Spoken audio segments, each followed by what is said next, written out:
Il existe une frontière ou une ligne dans le monde que même aucun animal ne franchit. Aucun oiseau ne vole au-delà de cette limite et aucun animal n'ose essayer. Mais pourquoi ? C'est un peu impossible, non ? Mais c'est encore plus incroyable. Cette ligne, tu ne peux pas la voir. Elle n'est pas sur la carte. Tu ne peux pas la toucher. Mais dans la vraie vie, son effet est extrêmement puissant. Dans cette vidéo, on va faire quelque chose d'un peu fou. Je sais que tu ne l'apprends que maintenant. Mais avant cela, merci de liker et de vous abonner. C'est vraiment important pour nous, les créateurs de contenu. Merci beaucoup. Et maintenant, commençons. Voici la ligne Wallace. Une ligne mystérieuse dans l'océan située entre Bali et Lombok en Indonésie. Les deux îles ne sont séparées que par 32 km.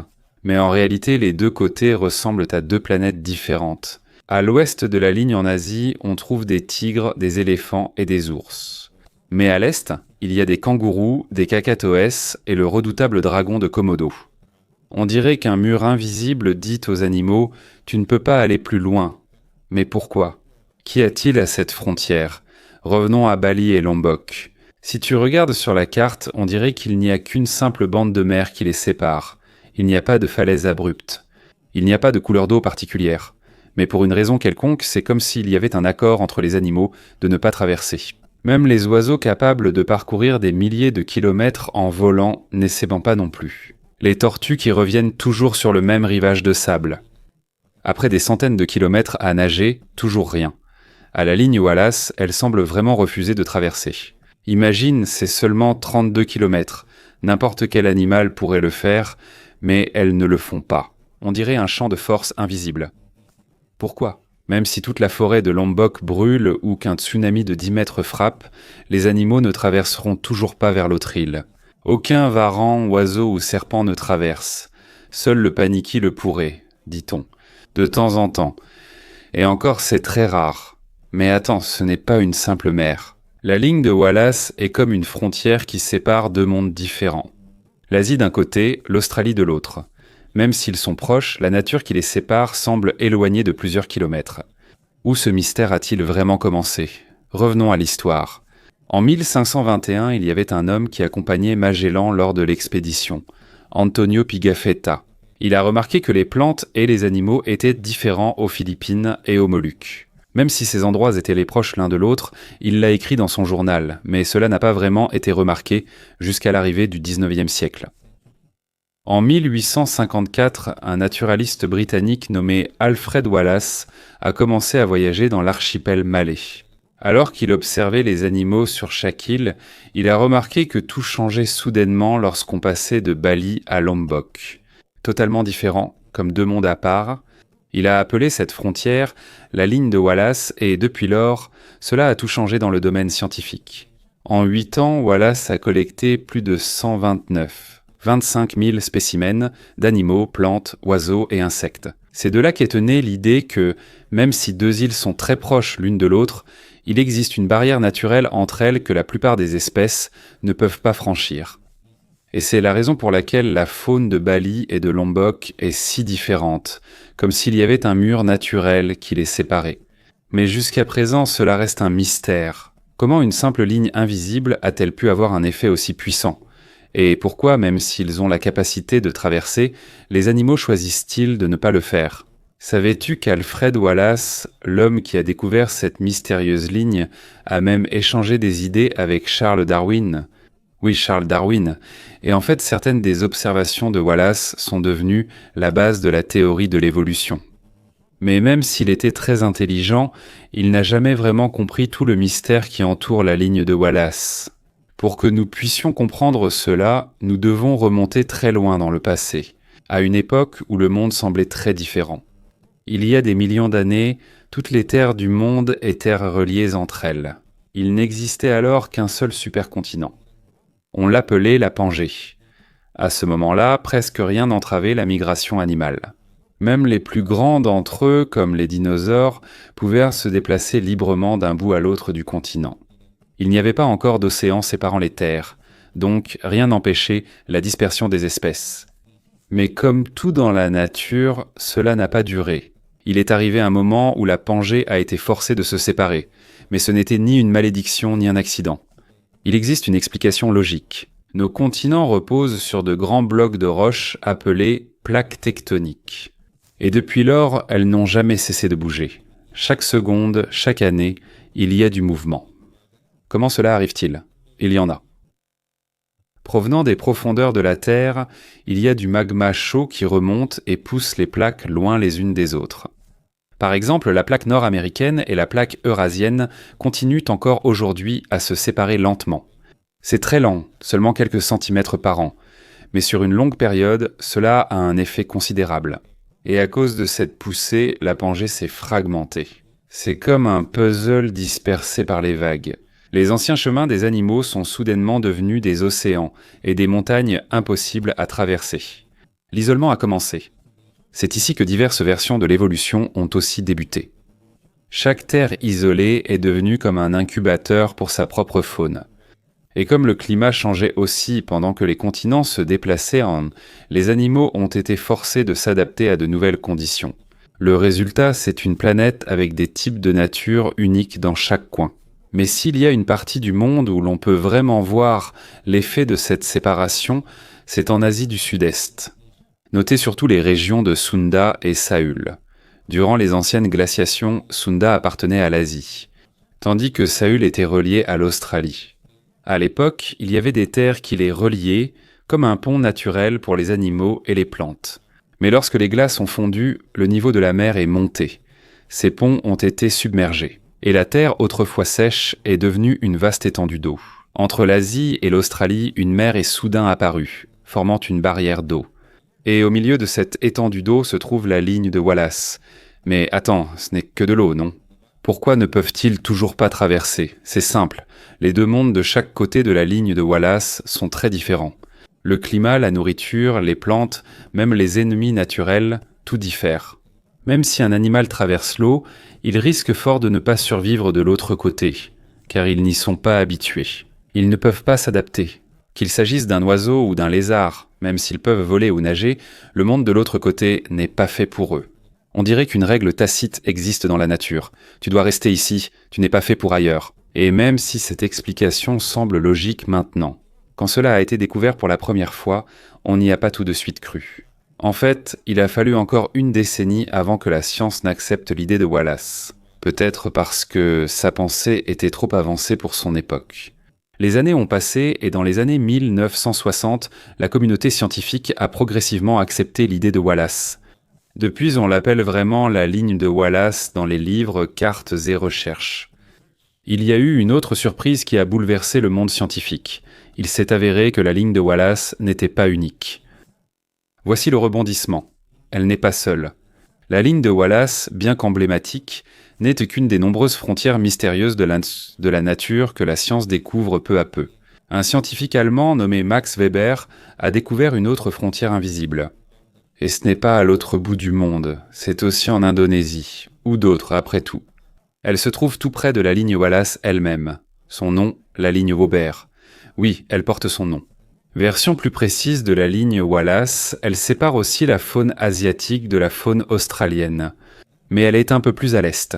Selon les études, la ligne Weber serait une frontière d'équilibre plus précise. Une ligne où s'arrête l'influence naturelle de l'Asie et où commence la domination de l'Australie. Surtout en ce qui concerne les mammifères et les vertébrés terrestres. Mais l'histoire ne s'arrête pas là. Il y en a encore une, plus à l'est, il y a une autre frontière. Ce qu'on appelle la ligne de Lydekker. Elle porte le nom du biologiste anglais Richard Lydekker. Cette ligne sert de dernière frontière. C'est ici que se termine définitivement la distribution des animaux venant d'Australie. À partir de la ligne de Lydekker vers l'ouest, tu ne verras presque plus d'animaux originaires d'Australie. Nous avons désormais 3 lignes invisibles, Wallace, Weber et Lydekker. Et chacune ressemble à un contrôle frontalier de la nature. Il y a des animaux qui n'essaient même pas de nager pour traverser. Il y en a aussi qui essaient, mais ils ne survivent pas longtemps. Ils ne vivent pas de l'autre côté. Maintenant, imagine ça. Si les animaux sont aussi sensibles à ces frontières invisibles, qu'en est-il des plantes ? Sont-elles plus libres ou partagent-elles le même destin ? On peut dire que ce n'est pas non plus si facile pour les plantes. Oui, elles ont un avantage. parce que les graines et les spores peuvent être transportés par le vent ou les vagues de la mer. Mais malgré cela, la ligne de Wallace et d'autres frontières écologiques servent de filtre naturel. Toutes les plantes ne peuvent pas traverser et s'installer dans l'autre écosystème. Par exemple, de nombreuses espèces d'eucalyptus se trouvent principalement en Australie.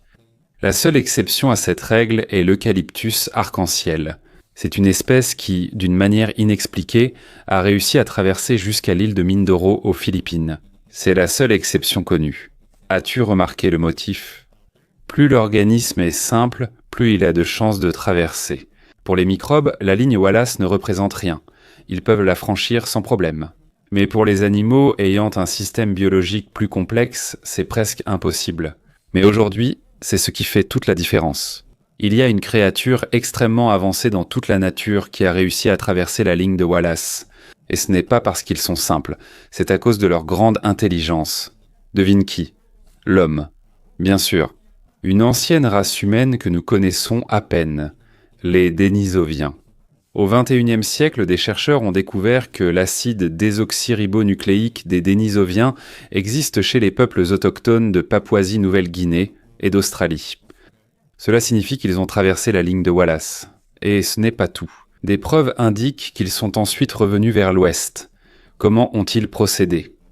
Souvenez-vous qu'autrefois, le niveau de la mer était plus bas dans la région de Wallace. Même si l'eau était peu profonde, le courant restait fort et nager était très dangereux. Mais les Denisoviens avaient quelque chose qu'aucun autre animal, utilisant des outils n'avait. Ils savaient fabriquer de simples embarcations flottantes. Même si ce n'était pas comme les véhicules modernes, c'était suffisant pour naviguer et traverser la mer. Et c'est exactement ce qu'ils ont fait. Les Denisoviens ont traversé et se sont installés dans la partie orientale de l'archipel malais. Mais après quelques générations, ils ont disparu.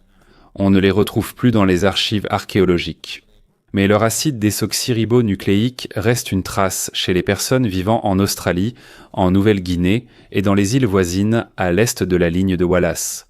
Alors qu'en Asie continentale, on ne trouve presque aucune trace d'acide désoxyribonucléique denisovien. C'est surprenant, surtout que le premier fossile de denisovien a été trouvé en Sibérie. Comment cela s'est-il produit ?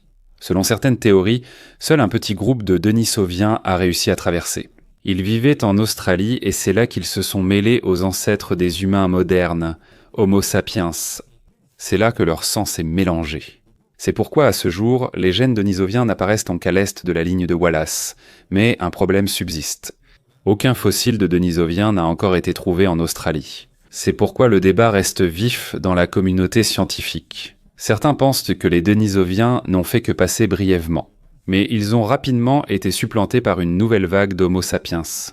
Ils étaient peut-être là, mais ne sont pas restés longtemps. Jusqu'à présent, il n'y a pas de consensus concret parmi les experts. Le mystère reste entier. Et maintenant que tu le sais, permets-moi d'inclure dans le sujet une autre de mes belles vidéos. Le titre est « Des pièces secrètes découvertes à l'intérieur de la maison ». Et recommençons tout de suite. 10 pièces mystérieuses découvertes à l'intérieur des maisons. Il est surprenant de penser qu'à l'intérieur de nos maisons, il pourrait y avoir des pièces cachées dont nous n'avons aucune idée. Beaucoup de gens ont découvert des pièces secrètes dans leur maison. Des espaces remplis de mystères et d'histoires. Ces découvertes offrent une expérience unique et suscitent l'étonnement chez les gens. Qu'ont-ils donc découvert ? C'est pourquoi dans cette vidéo, nous allons également explorer les pièces secrètes découvertes par des gens à l'intérieur de leur maison. Mais avant de commencer, pourriez-vous aimer et vous abonner à cette vidéo ? C'est d'une grande aide pour nous, les créateurs de contenu. Merci beaucoup. Alors commençons. Numéro 1, manoir E.W. Marland, Ponca City, Oklahoma, États-Unis. Le manoir E.W. Marland est une grande demeure à Ponca City, Oklahoma, aux États-Unis. Il a été construit par Ernest Whitworth Marland, un riche homme d'affaires dans l'industrie pétrolière et ancien gouverneur de l'Oklahoma. Sa taille et sa beauté lui valent aussi le nom de Palais de la Prairie. C'est aussi une attraction célèbre en raison des pièces secrètes découvertes à l'intérieur. La construction du manoir Marland a commencé en 1925 et s'est terminée en 1928. L'architecte John Duncan Forsyth l'a conçu et il s'est inspiré des anciens palais d'Italie. Pour rendre le design du manoir plus détaillé, ils ont fait venir de nombreux artisans qualifiés d'Europe. W. Marland était un homme d'affaires prospère qui contrôlait autrefois 10% du pétrole mondial. Grâce à cela, il a acquis une grande richesse et a pu faire construire le somptueux manoir. Mais en 1928, une entreprise a pris de force le contrôle de son entreprise. Il a perdu son argent et a été contraint de quitter son manoir en 1931. Quelques années plus tard, la maison a été utilisée comme monastère, école et couvent avant d'être transformée en musée en 1976. Pendant ce temps, le manoir Marland compte 55 pièces et une superficie de 43 560. Il comprend 10 chambres, 12 salles de bain, 7 cheminées et 3 cuisines. La maison a un toit rouge et de grandes fenêtres à cadres en métal noir. Cependant, l'une des parties célèbres du manoir est constituée des pièces secrètes et des passages cachés. Sous la maison, il y a une pièce secrète pour jouer aux cartes et une chambre cachée pour l'alcool. Ces pièces ont été utilisées pendant la période de la Prohibition, une époque où la vente d'alcool était interdite. En plus des pièces secrètes, il y a un tunnel de 550 pieds sous le manoir qui relie la maison des bateaux et l'atelier d'artistes. Il servait à Marland pour circuler discrètement sur sa propriété. La maison des bateaux possède une grande cave à vin où étaient cachés des vins précieux. Numéro 2, Maison d'Anne Frank, Amsterdam, Pays-Bas. La maison d'Anne Frank est un musée à Amsterdam, aux Pays-Bas. C'est ici que la famille Frank et d'autres juifs se sont cachés pour échapper aux nazis pendant la Seconde Guerre mondiale. La maison située au 267 Prinsengracht a une pièce cachée à l'arrière nommée annexe secrète. Pendant plus de 2 ans, ils étaient appuyés à s'y cacher pour ne pas être capturés. L'annexe secrète est cachée derrière une bibliothèque mobile. Cela ne se voyait pas de l'extérieur, ce qui en faisait une cachette sûre. À l'intérieur, il y avait un escalier étroit menant à de petites pièces où ils vivaient en silence pour ne pas être remarqués par les ouvriers en bas. Ils gardèrent strictement le silence pendant la journée et comptaient uniquement sur des amis qui leur apportaient de la nourriture et des nouvelles de l'extérieur. Pendant qu'elle était dans l'annexe secrète, Anne Frank écrivait souvent. C'est là qu'elle a écrit ses sentiments, ses rêves et ses expériences pendant qu'elle se cachait.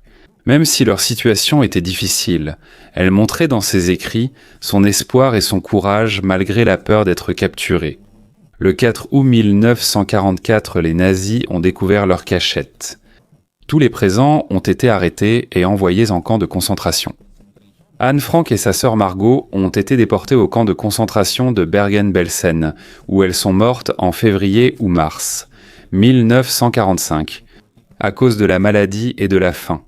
Seul leur père, Otto Frank, a survécu à la guerre. Pendant ce temps, après la guerre, Otto Frank était retourné à Amsterdam et a retrouvé le journal d'Anne, que Miep Gies avait gardé.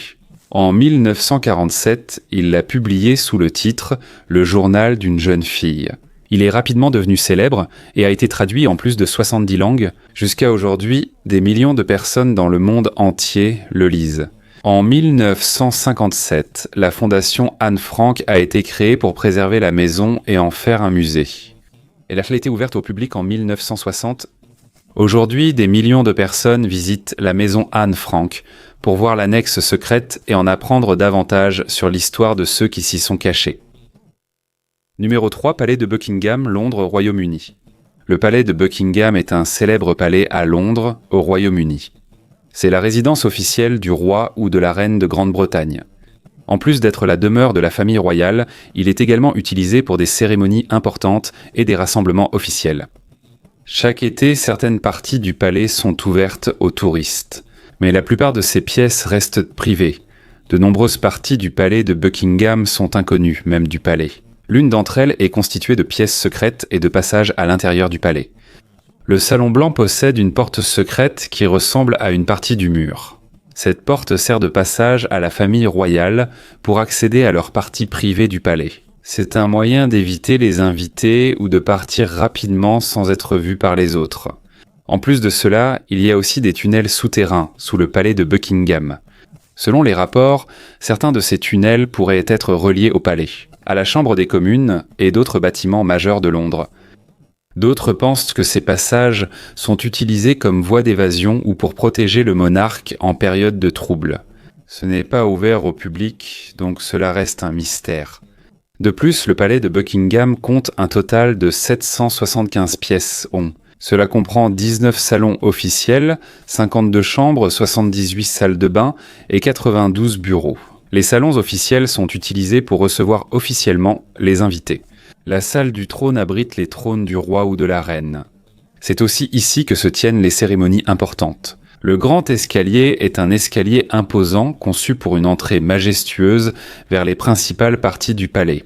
Le palais est entouré d'un immense jardin qui s'étend sur 16 hectares. C'est le plus grand jardin privé de Londres. C'est ici que se tiennent les Royal Garden Parties, où des milliers d'invités sont conviés chaque année. Il possède de nombreuses variétés de plantes, d'arbres et de fleurs, ainsi qu'un grand lac. Numéro 4, Manoir Collingwood, fictionnel Collinsport, Maine, États-Unis. C'est une grande maison sur Widows Hill à Collinsport, Maine. Ce manoir fictif était devenu célèbre grâce à la série télévisée Dark Shadows, diffusée de 1966 à 1971. Il a été construit en 1795 par Joshua Collins pour sa famille. Cette maison est pleine de mystères et d'événements étranges. L'une des raisons pour lesquelles elle est devenue célèbre, c'est à cause des pièces secrètes et des passages cachés à l'intérieur. L'une des parties secrètes de la maison est le passage derrière le mur du salon principal. Derrière, un couloir relie la salle d'études de Quentin Collins. Certains personnages de l'histoire l'ont utilisé pour se rendre dans d'autres parties de la maison sans être remarqués. Il y a aussi une pièce étrange dans le manoir appelée la salle du temps parallèle. Cette pièce a la capacité de montrer une autre version du monde. Lorsqu'une personne regarde à l'intérieur, elle peut voir une réalité alternative où les événements sont différents et où la personnalité des personnes qu'elle connaît peut aussi être différente. Pendant ce temps, dans la partie ouest de la maison, il y a ce qu'on appelle la salle de jeu. En dessous, il y a un escalier caché appelé l'escalier à travers le temps. Cet escalier a été bâti par Quentin Collins en 1840 grâce à la magie. En descendant cet escalier, on peut arriver à différentes époques. Grâce à cet escalier magique, de nombreux personnages de l'histoire ont pu voyager dans le passé et le futur. En plus du manoir Collingwood, il y a d'autres vieux bâtiments dans le domaine qui recèlent aussi des secrets. L'ancienne maison était la première résidence des Collins avant le manoir. Sous cette maison se trouve une prison secrète, où Barnabas Collins a enfermé certains personnages de l'histoire. Dans son sous-sol, il y a un passage secret relié à une grotte. Parfois, cela mène à la plage. Il a été utilisé comme voie d'évasion à plusieurs reprises. Numéro 5. Cheminée en pierre cachée, États-Unis. Certaines maisons américaines possèdent une pièce secrète derrière la cheminée. Un exemple de cela est une vieille maison dans le New Hampshire. Derrière une cheminée en pierre se trouve une petite pièce qui aurait pu servir autrefois au chemin de fer clandestin. Le chemin de fer clandestin était une route secrète qui aidait les esclaves à s'échapper vers la liberté au XIXe siècle. Les habitants de cette maison ont peut-être caché des esclaves, pour ne pas être attrapés par ceux qui les cherchaient. Non. Dans une partie de la maison, il y a une grande cheminée dans ce qu'on appelle la salle d'hiver. Derrière cette cheminée se trouve une porte cachée menant à une petite pièce. Cette pièce est une chambre forte conçue comme refuge en cas de danger. Autrefois, ce type de secret était souvent créé pour protéger le propriétaire de la maison. À l'université de Pittsburgh, il y a une pièce appelée la salle de l'Amérique ancienne. Elle montre comment vivaient que les premiers Américains dans les années 1650. Il y a une grande cheminée dans la pièce et à côté, une armoire avec un loquet caché. Lorsque le loquet est ouvert, un passage secret menant à un escalier caché apparaît. De tels secrets étaient utilisés autrefois pour cacher des objets précieux ou pour la sécurité des habitants de la maison. On ne trouve pas de pièces cachées derrière la cheminée uniquement dans les vieilles maisons. Aujourd'hui, il existe des entreprises comme Creative Home Engineering qui fabriquent des portes spéciales. L'une de leurs créations est une cheminée qui pivote pour révéler des pièces secrètes et privées. Beaucoup de riches font installer cela chez eux pour des raisons de sécurité ou simplement pour rendre leur maison unique. De même, il y a une histoire d'une personne qui a acheté une vieille maison construite dans les années 1880. Il a découvert qu'il y avait une histoire, il a découvert qu'il y avait une cachette secrète derrière le mur. Il a maudit une scie à ruban utilisée pour creuser, ce qui signifie que c'était pour un pèlerin tout ce qu'il avait, pendant qu'il ne le savait pas au début. Numéro 6.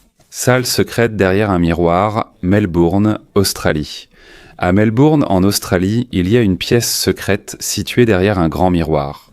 Cet endroit s'appelle Mill Place Merchants, un bar spécial avec une entrée unique. Cela évoque d'abord une vieille loge avec mannequins, tissus et une ancienne machine à coudre. Mais si tu regardes bien, le grand miroir ici est en fait une porte secrète qui t'emmène dans un monde différent. Lorsque le miroir s'ouvre, tu entres dans un endroit magnifique et lumineux. L'intérieur a de vieux murs en pierre et de grands poteaux en bois. Il y a de vieux fauteuils en cuir, des canapés moelleux et de vieux motifs sur les murs. Le sol est couvert de tapis classiques, assortis au style élégant du lieu. Les décorations ici ont été soigneusement choisies pour donner une ambiance rétro, comme si tu retournais dans le passé. Au centre du bar, tu peux voir un comptoir avec un dessus en cuivre brillant. C'est ici que sont préparées les boissons spéciales créées par le célèbre mixologue Giancarlo Mancino. Certaines de leurs boissons signature contiennent des ingrédients comme du bourbon, de l'absinthe et des liqueurs. L'une de leurs boissons les plus célèbres est le millionnaire, une combinaison de saveurs fortes et sucrées. Ils proposent aussi l'opéra, un cocktail fruité au gin et à la liqueur de mandarine. En plus des boissons, il y a aussi de délicieux plats. Le menu a été élaboré par le chef Deepak Mishra et propose des plats comme des œufs mimosa, des tourtes au steak et à la bière, des croquettes de jambon et des plateaux de fromage. Ces plats accompagnent parfaitement leurs boissons et rendent l'expérience des invités encore plus agréable. Pendant ce temps, l'une des choses les plus spéciales de cet endroit est la musique live. En début de soirée, tu peux entendre du jazz doux et de la musique blues. Au fur et à mesure que la nuit avance, la musique devient plus animée et il y a des vieux airs de swing qui te donnent l'impression d'être revenu dans les années 1920. En fin de soirée, tu peux entendre du jazz et du blues plein d'âme qui créent une ambiance relaxante. Numéro 7. Salle de vapeur cachée et jacuzzi aux États-Unis. Certaines maisons américaines ont des pièces secrètes découvertes après des années. L'une de ces histoires concerne un couple au Michigan qui a découvert une pièce secrète sous leur maison. En 2020, Trevor et Hailey ont acheté la maison qui était inoccupée depuis longtemps. Pendant qu'ils réparèrent le jacuzzi, ils ont remarqué une partie du sol qui semblait être recouverte. En l'examinant, ils ont découvert une pièce mystérieuse d'environ 6 mètres de profondeur. Une porte fermée semblait n'avoir pas été ouverte depuis longtemps. Ils ont été surpris car rien de tout cela n'était mentionné dans le contrat de la maison et ils ne s'attendiront pas à ce que leur maison cache un tel secret. À cause de leur surprise et de leur inquiétude, ils n'ont pas ouvert la porte tout de suite. Ils ont pensé qu'il pouvait y avoir quelque chose de caché ou que la pièce avait une histoire. Avec l'aide de quelques experts, ils ont découvert la pièce. Était autrefois utilisée comme une sorte de hammam ou d'espace de jacuzzi, mais elle n'a pas été utilisée depuis de nombreuses années. Ils ont réalisé que l'ancien propriétaire l'avait peut-être cachée parce que certaines de ses parties ne fonctionnaient plus. Mais malgré leur découverte, ils ont décidé de la réparer et de la rendre à nouveau fonctionnelle comme un espace de détente dans leur maison. En lien avec cela, dans une autre histoire venant du Wisconsin, une famille a également découvert un vieux jacuzzi qui avait été caché depuis longtemps dans leur sous-sol. Pendant qu'ils rénovaient un ancien bureau dans leur maison, ils ont remarqué que le sol produisait un bruit étrange lorsqu'on marchait dessus. En inspectant, ils ont découvert un vieux jacuzzi recouvert de panneaux en bois. Il était clair qu'il n'avait pas servi depuis des années, étant sale et poussiéreux. Voulant l'utiliser, ils ont commencé à nettoyer et réparer l'endroit. Ils ont repeint les murs, réparé le sol et remplacé les parties endommagées du jacuzzi. Après quelques semaines de réparation, le jacuzzi était à nouveau en état et ils l'ont utilisé pour se détendre.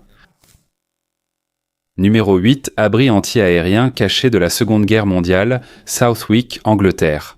En novembre 2024, une famille de Southwick, en Angleterre, a découvert un ancien abri anti-aérien dans leur jardin. Catherine et Liam Milburn, avec leurs 2 enfants, vivant dans cette maison depuis longtemps. Un jour, alors qu'ils creusaient ça dans leur jardin, ils ont remarqué quelque chose d'étrange sous la terre. En continuant à creuser la terre, ils ont remarqué un gros bloc de béton. Ils ont aussi remarqué des barres de fer et des tôles courbées. Intrigués, ils ont continué à creuser. En creusant plus profond, ils ont trouvé un escalier descendant et constaté la présence d'eau dans la structure. À cause de cela, ils ont pensé qu'il s'agissait d'un ancien abri Anderson construit pendant la Seconde Guerre mondiale. Les abris Anderson ont été construits en 1938 pour protéger les gens des bombardements. Ils étaient pantoffés de tôles épaisses et enterrés sous terre afin d'être plus résistants aux explosions.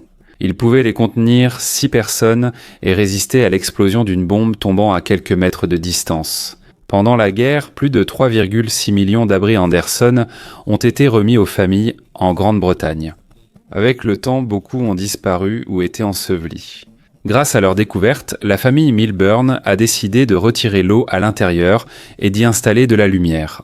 Ils prévoient également de le montrer à leurs enfants et aux autres enfants de l'école. De cette façon, les enfants comprendront mieux comment les gens cherchaient à se protéger pendant la guerre autrefois. Il est désormais rare de voir ce genre d'abri. La plupart ont été recouverts ou transformés en entrepôts pour vieux objets. La découverte de cet abri est un rappel des difficultés vécues par les gens autrefois et de la façon dont ils se préparaient au danger. La préservation de l'abri est importante pour garder la mémoire du passé et transmettre les leçons aux générations futures. 9. Piscine secrète, États-Unis. Il existe des maisons en Amérique qui possèdent des piscines cachées, découvertes seulement après de nombreuses années. L'un de ces cas est arrivé à Emily Henry de l'Arkansas. Elle ne savait pas qu'il y avait une piscine sous le plancher de sa maison. Construite dans les années 1980, elle ignorait tout de la piscine. En rénovant une pièce, elle a remarqué quelque chose d'étrange au sol. Quand ils ont enlevé le plancher en bois, elle a été surprise de découvrir une piscine avec un jacuzzi. Par ailleurs, selon l'ancien plan de la maison, la piscine faisait vraiment partie du design original. Pour une raison inconnue, elle a été recouverte et transformée en pièce simple. Plutôt que de lui rendre sa fonction initiale, la famille d'Emily a fait de l'endroit un atrium. Ils y ont installé des vitraux, de nombreuses plantes et un petit bassin à carpe koi. C'est aussi un espace beau et paisible chez eux. De plus, à Steamboat Springs, dans le Colorado, il y a aussi une autre maison avec une piscine cachée. C'était autrefois un restaurant italien dans les années 1970. Mais lors de la rénovation du bâtiment, les ouvriers ont découvert une vieille boîte à pizza à l'intérieur du mur. Mais ce qui est encore plus surprenant, c'est la piscine retrouvée qui était cachée depuis longtemps. Elle n'a pas non plus été utilisée pendant de nombreuses décennies. À Baltimore, dans le Maryland, il y a une maison de 3 étages avec une piscine de plongée intérieure. Elle est très grande et semble conçue pour l'entraînement des plongeurs. Mais pour une raison inconnue, elle a été abandonnée et n'a plus été utilisée. Et lorsque le nouveau propriétaire de la maison l'a découverte, cela a fait parler tout le quartier. 10. Ville souterraine cachée, Midyat, Turquie. En 2020, une grande ville souterraine a été découverte à Midyat, une ville de la province de Mardin, en Turquie. Elle a été découverte par hasard lors de la rénovation des vieilles rues et maisons. Les ouvriers ont découvert une grotte avec un passage menant à un espace souterrain plus vaste. On l'appelait aussi Matieté, ce qui signifie « ville des grottes » en vieux assyrien. À ce jour, plus de 49 pièces ont été excavées. Cela inclut des lieux de culte, des réserves de nourriture, des puits d'eau et de longs couloirs. Selon les experts, ce n'est encore qu'une petite partie de la taille totale de la ville, qui est estimée à plus de 4 millions de pieds carrés. Les archéologues estiment sa construction au IIe siècle. Les Juifs et les chrétiens l'ont utilisé comme refuge pour échapper aux persécutions des Romains. De même, de nombreux objets étranges ont été découverts. Ils ont été trouvés dans cette ville. Il y a des gravures sur les murs, comme l'étoile de David, ce qui indique qu'il y avait autrefois une synagogue ici. Il y a aussi une église et d'autres signes religieux.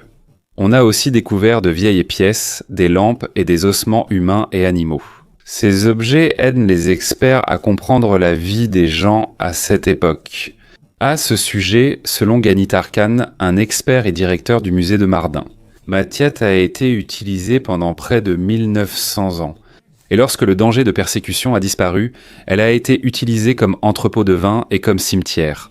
Elle n'a pas non plus été touchée pendant de nombreux siècles. ce qui a permis aux structures souterraines de rester intactes.